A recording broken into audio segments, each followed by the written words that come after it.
벨. 이게 뭐야? 아, 벨 기동. 아, 부가제프 기동.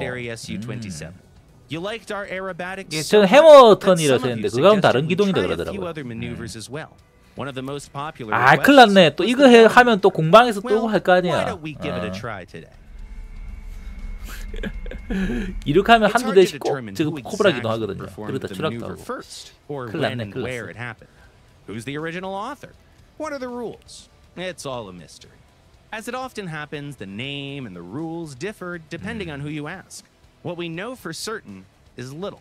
One, this maneuver was first used during the prop aircraft era. And two, jet aircraft were long thought to be unable to perform it in any way. Well, let's start our sample session with a World War II era fighter. How about the Japanese Ki-84? There's something aerobatic about it, and the camo's fitting too. Let's start. First, we need to fly almost straight up, lose all the speed we have, and start sinking with our tail first. Then we have two options on how to proceed. In option one, the plane needs to pitch its nose down and dive to get back to speed. In option two, the plane makes a flip before beginning to accelerate. We'll learn both today.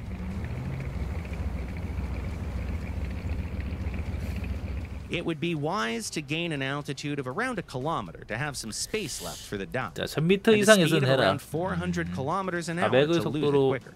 Pull the throttle and aim for an angle of around 85 degrees. 85도로 Then reduce the throttle to slow down.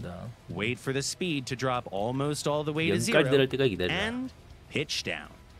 The plane jerks into a dive and all that's left is to bring it back to level flight. Let's try it again. Repeating the same actions, almost stopping mid-air, but now pull the handle at the highest point to perform that backflip. The second variation is complete. With some extra training on roll control, you can perform the bell maneuver just as smooth and pretty as they do in air shows. Now, the history of this maneuver has an event we can't ignore. We've mentioned that the bell was considered possible only on prop aircraft due to the fact that jet engines couldn't work at such extreme attack angles and near zero speeds. Well, as it later turned out, this wasn't true. We don't know who was the first to perform the bell on a jet, but the history of aerobatics holds another important date. During the 1988 Farnborough Air Show, test pilot Anatoly Kvocher gave the first public performance of the bell maneuver on the MiG-29 jet. Since then, the jet version of the bell is often called Kvocher's bell. It's done the same way as on a prop aircraft. Pitch the nose up until it's almost vertical, bleed speed to near zero, and send the plane into a dive. 이제 비행기가 이럴 때 위험한 게 실속돼서 자세 제어가 안 될 수 있거든요. 그래서 위험한 거죠. Would you like us to try? Meanwhile, it's time for us to answer some of your questions. 자, 벨기동.